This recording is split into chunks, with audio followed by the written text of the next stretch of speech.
ఆ అమ్మ గురించి ఎందుకు మాట్లాడాల్సి వచ్చింది? ఒక మంచి నటుని అన్నది, ఒక మంచి నటుడుగా అతన్ని తీర్చిదిద్దింది, ఒక మంచి కళాకారుడుగా తెలుగు వారి పేరును నిలబెట్టే ఒక కళాకారుడుగా తయారు చేసి ఈరోజు మనందరికి ఇస్తే అది గర్వకారణమా లేకపోతే ఇంకేమన్నా? నువ్వు మాట్లాడేది ఎప్పుడు మాట్లాడుతావా? తెల్లవారుజామున 3ంటికా? సినిమా ఇంకో గంటలో రిలీజ్ అయ్యేటప్పుడు ఫోన్ చేసి బెదిరిస్తావా? ఎవరిని బెదిరిస్తున్నావు? మా నందమూరి తారక రామారావు గారు మాకు నేర్పించింది ఏంటి అంటే, ఎవరో ఏదో మాట్లాడుతూనే ఉంటారు, మన పని మనం చేసుకుంటూ పోవాలి. దారిలో వచ్చే ప్రతి దానికి ప్రతిస్పందన అనుకుంటూ పోతే మన కాలం వృధా తప్ప మనకు దానివల్ల వచ్చేదేం లేదు. ప్రజలకి అన్నీ తెలుసు అని స్పష్టంగా మాకు మొదటి రోజు నుంచి ఆయన గారు మాకు నేర్పించినటువంటి ఒక పద్ధతి. మేము ఏనాడు కూడా ఎంతమంది ఎన్ని రకాలుగా ఎన్నున్నా సరే, బాబు వీళ్ళు ఎన్నంటే కూడా వద్దు వద్దు అని ఇదే తప్ప అని ఏనాడు కూడా తప్పుడు అంటే వేరే రకమైన ప్రోద్బలాలకు పోవద్దు. మీరు మన నటన మన దానితోనే మన ప్రజల ముప్పు పొందుదామని చెప్పినని పోయారు. ఆయన గారు చేస్తున్న దాంట్లోనే ఆ బాటలోనే మేము పోయాం. ఇప్పుడు ఈ మిస్టర్ ఎమ్మెల్యే ప్రసాద్ అనేవరైతే ఉన్నాడో, ఏ పార్టీలోనైతే ఉన్నాడో ఆ పార్టీ యొక్క ముఖ్య ఉద్దేశమే స్త్రీలను గౌరవించమని చెప్పి, గత 5-6 ఏళ్లుగా ఇంకా ముఖ్యంగా స్త్రీలను గౌరవించలేని వాడు వేస్ట్ అని చెప్పి పార్టీలో ఉంటూ, అది తను ఒక తల్లికి బిడ్డనని మర్చిపోయి, అంటే నువ్వు ఏ తల్లినైనా తిట్టొచ్చు, ఎవరినైనా తిట్టొచ్చా? ఆ పార్టీ క్రమశిక్షణ కలిగిన పార్టీ కదా. బీసీలకు, ఎస్సీలకు, ఎస్టీలకు, మహిళలకు అందరికీ సమాన హక్కులు ఉండాలని చెప్పి పుట్టిన పార్టీయే కదా. ఆ పార్టీలో ఉంటూ నువ్వు నీకు పర్మిషన్ ఏంటయా? మేము ఎందుకు తీసుకోవాలి నీ పర్మిషను? ప్రభుత్వం పర్మిషన్ ఇచ్చింది, ఆల్రెడీ ఇచ్చిన తర్వాత మళ్ళీ నీ పర్మిషన్ ఏంటి? బోర్డు పర్మిషన్ మళ్ళీ 3ంటికి ఫోన్ చేసి సినిమా ఆపుతాడు. నీకు ఒక రీల్ తగలబెడతాడు. అసలు రీల్ ఆడ తెచ్చినారా నాయన? ఎప్పుడో పోయింది అది జమానాలో. నువ్వు పాతకాలంలోనే ఉన్నావు. కాబట్టి అనేది ఏంటంటే, ఎన్టీఆర్ అభిమానులు అనేవాళ్ళు చాలా సైలెంట్గా ఉంటారని ఎప్పుడు అనుకోవద్దు. కానీ మా ఓపికకు కూడా ఒక సహనం అనేది ఉంటుంది. ఈరోజు నిజంగా చెప్తున్నాం, మేము కన్వీనర్లో అందరం అనుకుంది, ఒకవేళ మా హీరో గారు ఒకవేళ కలిసి ఉన్నా వద్దు అనే వారిస్తారు. ఆయన పొమ్మని ఆయన అసలు ఒప్పుకోరు. కానీ మేము ఆయన చెప్పినా కూడా ఈసారి మాత్రం ఆగేవాళ్ళం కాదు. ఇక గుర్తుంచుకోండి, చాలు 25 ఏళ్ళు ఆయన్ని ఎన్ని రకాలుగా ఇబ్బంది పెట్టాలనో ఎవరో ఒకడు తల్లా తోక ఉండదు. వాడు 5 ఏళ్ళు ఉంటాడు, తర్వాత పీక్తాడు. ఎటు పోతారో వాడికే తెలియదు. వీళ్ళందరూ మోపవుతారు. ఎప్పుడు వీడు పోతే ఇంకోటి వస్తాడు. ఏనా ఇదంతా? మీరు ఎప్పుడో ఒకటి గుర్తుంచుకోండి, తెలుగుదేశం పార్టీలో ఉంటూ ఒక క్రమశిక్షణ కలిగిన నాయకుడిగా ఉంటే ఉండు, లేదు అంతే. అసలు నువ్వు ఢీ కొట్టలేని వ్యక్తితో ఢీ కొట్టాలని అనుకుంటే మాత్రం ఆ బజార్లో కూడా నువ్వు తిరగలేవు. ఇంకోటి, నువ్వేదో సినిమా వేస్తే కాల్చేస్తా అంటున్నావు. ఏం కాలుస్తావు? నీ ఊర్లోనే కాదు, నీ ఊరు చుట్టుపక్కల ఉన్న అన్ని థియేటర్లలో ఈసారి ఎన్టీఆర్ గారి సినిమా పడుతుంది. వాపు చూద్దాం. ఆయన మీ ప్రభుత్వం పర్మిషన్ ఇస్తే నీ బోర్డు పెత్తనం ఏది? మళ్ళీ మధ్యలో నీ పర్మిషన్ ఎందుకు తీసుకోవాలా? ఎవరి కోసం తీసుకోవాలి? మరి ప్రభుత్వానికే చెప్పాల్సి ఉండే, నా ఊర్లో కుదరదు ఎన్టీఆర్ గారి సినిమా వేయొద్దని చెప్పి నువ్వు ప్రభుత్వానికి చెప్పుకోవాల్సి ఉండే. నువ్వెందుకు అభిమాన సంఘాలకు ఫోన్ చేసి బెదిరిస్తున్నావు? This is not right. ఒక పొలిటీషియన్ అనేవాడు యాంటీ సోషల్ ఎలిమెంట్స్ని తయారు చేయకూడదు, సోషల్ యాక్టివిటీని తయారు చేయాలి. అంటే సమాజానికి ఉపయోగపడే చెప్పు నువ్వు ఏదైనా ఉంటే. అంతేగాని పాలిటిక్స్ని సినిమా రంగాన్ని ఎట్లా కలుపుతావు? 25 ఏళ్ళు చలనచిత్ర రంగంలో మా హీరో గారు ఎన్నో ఆటుపోట్లు ఎదుర్కొని ఆ స్థాయికి వచ్చారు. కాబట్టి ఆయన గారు ఆ రోజు వార్ 2 ఫంక్షన్లో ఏం మాట్లాడారు అసలు నువ్వు విన్నావా? అసలు పూర్తిగా అది పూర్తిగా జ్ఞానంతో వినాల. ఆయన ఎన్ని ఒడిదొడుగులు ఎదుర్కొని వచ్చాడన్నది చెప్పాడు తప్ప వేరే ఎవరిని ఉద్దేశించి ఆయన మాట్లాడలేదు. మీరు దాన్ని వక్రీకరణ భాషలో ఇదేదో దీంతో ఒక దెబ్బతో ఇండియాలో ఫేమస్ అయిపోదా అని, స్వామి అది కుదరదబ్బా. అది ఎన్టీఆర్ అనే వ్యక్తి పలు భాషల్లో, పలు రాష్ట్రాల్లో, పలు దేశాల్లో చాలా ప్రముఖమైన నటుడు. ఆయన ఇచ్చే సందేశం కోసం ఎదురు చూసేవాళ్ళు చాలా మంది ఉన్నారు. అలాంటి గొప్ప వ్యక్తితో ఈ భూత పురాణం అనే ప్రసాద్ ఏమిటికి మాట్లాడతాడు?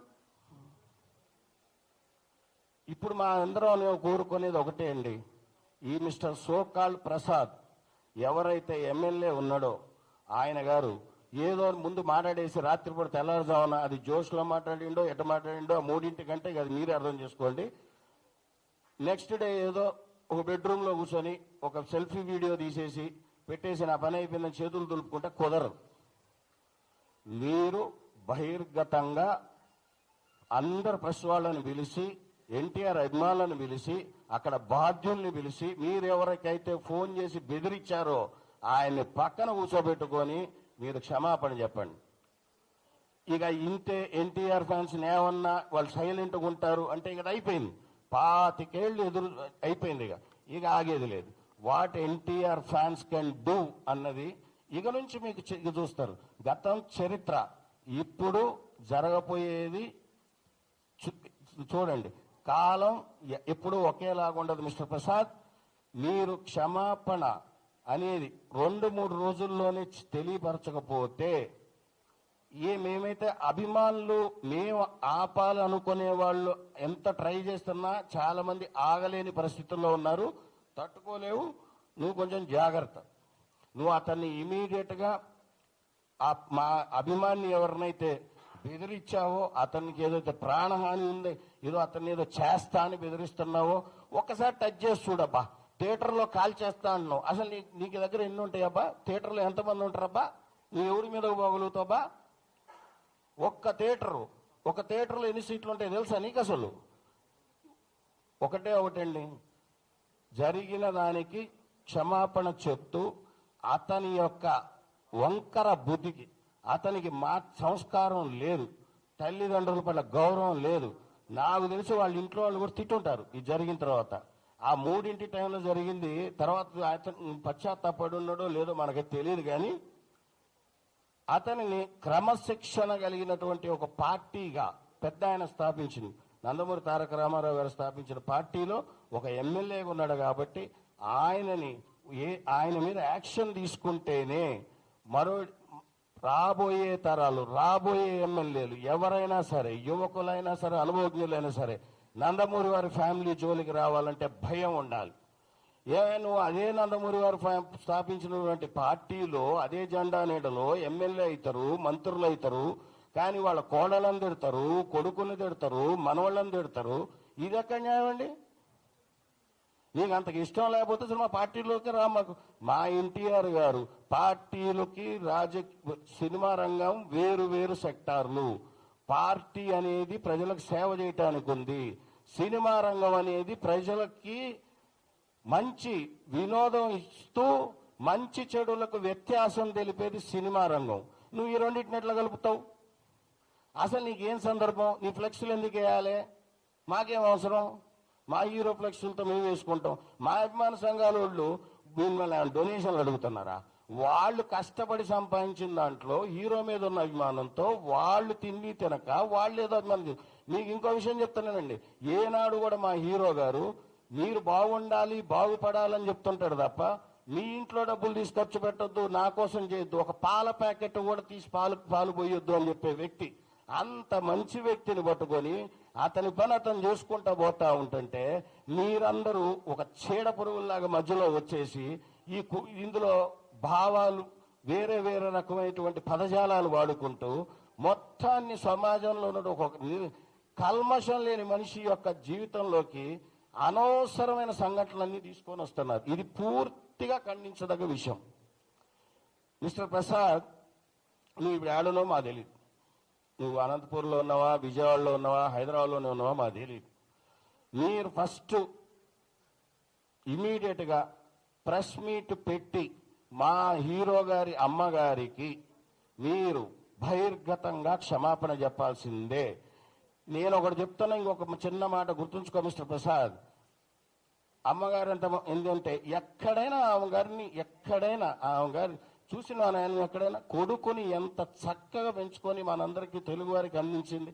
అలాంటి తల్లిని పట్టుకొని నువ్వు అంత పెద్ద పెద్ద మాటలు ఎట్ట మాట్లాడుతావా నువ్వు? అసలు నీకేం సంబంధం అసలు ఆ కుటుంబంతో మాట్లాడితే మళ్ళీ నేను నందమూరి వాళ్ళకు నారా వాళ్ళకి ఫాలోవర్ అని అంటావు. నువ్వు ఫాలోవర్ అయ్యిండి ఆ ఇంట్లో వాళ్ళని తిట్టుకుంటూ పోతున్నావు నువ్వు. ప్రసాద్, ఈ క్షమాపణ చెప్పండి, లేకపోతే మీకు మా తోటి కన్వీనర్లు మీ అందరు ప్రణాళిక చేసుకున్నట్టుగా మీ ఇల్లు ముట్టడించడం అయితే మాత్రం ఖాయం. పార్టీ వారికి కూడా పెద్దలకు ఒక విన్నపం, గతంలో కూడా చాలా మంది నాయకులు మా నందమూరి తారక రామారావు గారి గురించి దుర్భాషలు ఆడినా మేము దాన్ని ఎంతో సహించి ఓపికతో మేమేం మాట్లాడకుండా ఉన్నాం. కానీ దీనికి ఒక దేనికైనా ఒక ఎండ్ అనేది ఉంటుంది. ఈ విషయానికి ఎండ్ అనేది లేకుండా పోతుంది. మన పార్టీలో ఉంటూ మన ఎమ్మెల్యే అయ్యిండి మహిళలకు ఎంతో గౌరవం ఇచ్చే పార్టీని చెప్పుకొని మన దాంట్లోనే ఇలాంటి విషయాలు రిపీట్ అవుతున్నాయి. కాబట్టి ఒకళ్ళపై చర్య తీసుకుంటే ఇది ఇకపై ఎవరు ఎలాంటి వాటికి దుస్సాహసానికి పాల్పడరు అన్న ఒక దీని విషయంతో మీకు దయచేసి మీ అందరికి రిక్వెస్ట్ చేసేది ఏంటంటే పార్టీ పెద్దలకి దీనిపై క్రమశిక్షణా చర్య ఇమీడియట్ గా ప్రసాద్ గారి పని తీసుకోవాలని చెప్పి మా నందమూరి తారక రామారావు గారి అభిమానుల తరఫున మేము అక్కడ లోపల ప్రభుత్వాన్ని మేము రిక్వెస్ట్ చేస్తున్నాం. ప్రసాద్ మీరు గారు ఇంకోటి గుర్తుంచుకోండి అండి, నాట్ ఓన్లీ ఆంధ్ర, తెలంగాణ కాదు, నార్త్ లో కాదు, ఒక్కసారి కదిలిందా సైన్యం, ఎన్టీఆర్ సైన్యం పవర్ ఏంటో గతంలో ఒక 15 ఏళ్ల క్రితం అందరికీ తెలుసు. 18 ఏళ్లకే ఇండస్ట్రీలోకి వచ్చి ఏమేం చేసిండ్రో ఆయన మీకు తెలుసు. ఆయన ఎన్ని ఆయన ఎంత మోల్డ్ చేసుకున్నాడో మీకు తెలుసు. మా అభిమానులు కూడా అంతే తయారు చేసిండు. కామ్గున్నాం, let us full stop for everything. దీనికి ఒక ఎండ్ కావాలి అంటే ఐదర్ ఆయన్ని సస్పెండ్ చేయండి లేదా మా ప్రణాళిక మాకుంది. Thank you.